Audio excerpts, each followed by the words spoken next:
ఇల్లు లేదు, పొలాలు లేవు, ఏమీ లేవు. మేము అద్దె కొప్పల్లో ఉండాల్సి వస్తుంది. అద్దెలో ఏమో పోండి ఖాళీ చేస్తున్నారు. అసలు మా లాంటి వాళ్ళకి ఎప్పుడో ఇల్లు రావాలి, రాకుండా చేశారు ఈ ఊరు పెద్ద మనుషులందరూ కలిసి. నాకు పాప ఎంత బతకాలి, ఏం చేయాలి?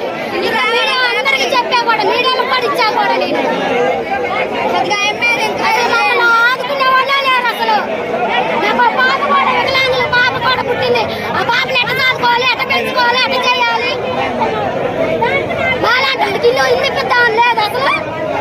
ఎక్కడికెక్కడ తిరిగా నేను చదువుతాయన్ని కలెక్టర్ ఆఫీస్ కూడా పెట్టాను మీరు అప్లికేషన్, మరి కోదాట మున్సిపల్ ఆఫీస్ లో పెట్టి అప్లికేషన్, మరి సూర్యాపేట జిల్లాలో పెట్టి అప్లికేషన్. అవన్నీ నా కార్ పనులు కూడా ఇప్పుడు తెచ్చాయన్ని చూపించాలని తెచ్చాయన్ని. అసలు రోడ్లు అయితే కావాలి, ఏ మాయ అయితే మమ్మల్ని అయితే ఆదుకునే వాళ్ళు లేదనమాట.